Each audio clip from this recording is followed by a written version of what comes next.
Planet Zoo has been rated E10 plus by the MSRB for crude humor, mild blood, and mild violence. It has been approved for all persons ages 10 and over. This video is brought to you in part by The Night Sheriff by Phil Foglio. Bartholomew Xenonland is protected by the Night Sheriff.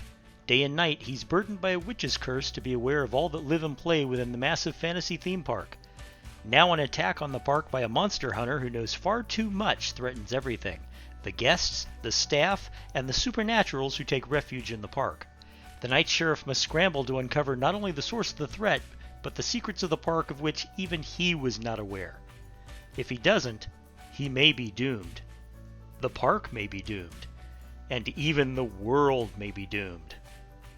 And that's a lot of doom. Go to Amazon.com for your copy today. Hey kids, welcome back to the channel. Welcome back to Planet Zoo and the Prairie Haven Zoo Project.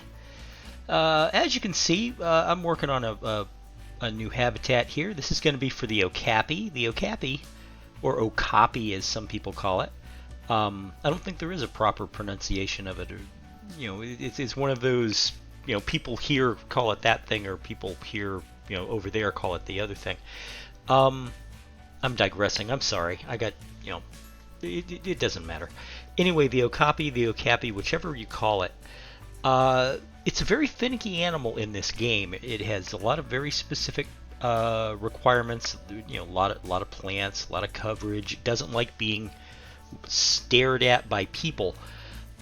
So when and it requires more space than I expected, as you can see later on in this build video, where I expand the limits of the habitat by a bit.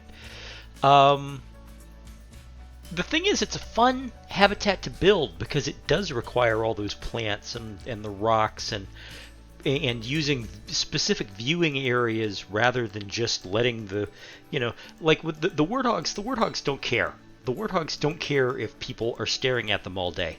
So as a result, you don't need a lot of fancy barriers. You don't need specific viewing points. You can just, put the warthogs out there and they are just fine. The Okapi, on the other hand, likes its privacy.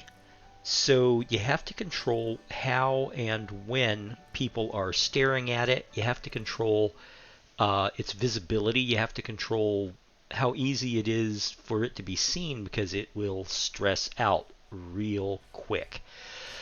And like I said, it does like a lot of plants. It likes a lot of coverage.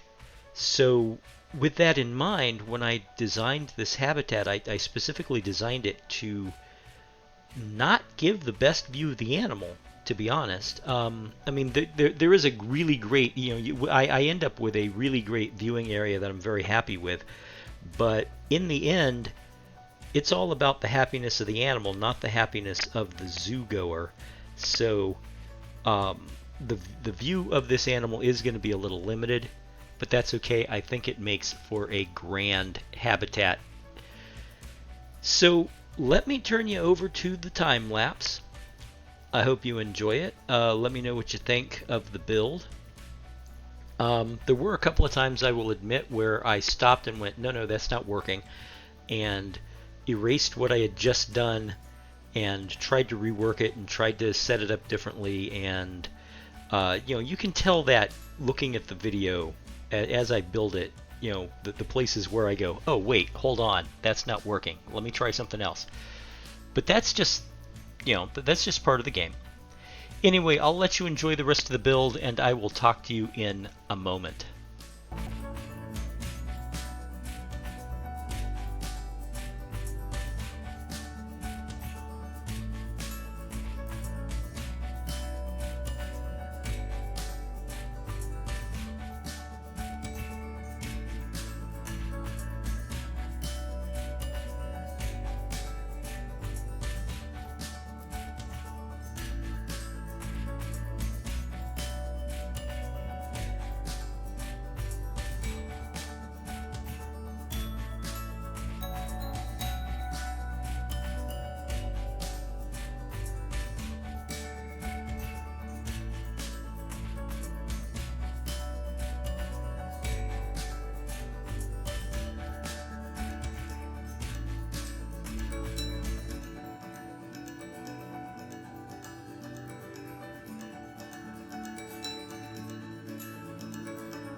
And here we have our finished habitat. I think it came out pretty well. Like I said, you want to, with these animals here, let me turn on the flow. With these animals, you want to control from where they are viewed, and I made this nice big viewing platform here, lots of windows that you can see into the habitat. We only have one Okapi, which, you know, it's like, what, you don't want to breed more? Well, not necessarily.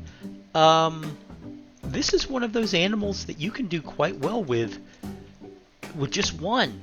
You know, you don't want to. They don't breed a lot, even when by themselves. I love how she's playing in the sprinkler. That's what she was doing. She was running through the sprinkler. You know, but they do quite well in solitary habitats. And she's got a lot of plants, and she's got a lot of rocks, and a lot of places to hide if she feels like hiding. But given that I've put big, tall walls all the way around her habitat, she doesn't necessarily feel like hiding. And you can get a pretty good view of her from this platform. And when you can't, well, that's just the Okapi being the Okapi.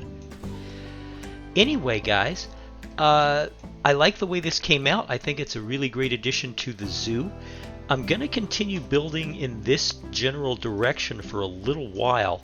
The edge of the zoo, by the way, is way the heck over here, so I have plenty of room to build. My next habitat is going to be Nile monitors, and I'm thinking about putting it right here. I've got an idea. I'm not sure how well I can get it done, but I've got an interesting idea for a habitat, and I'm hoping that it works.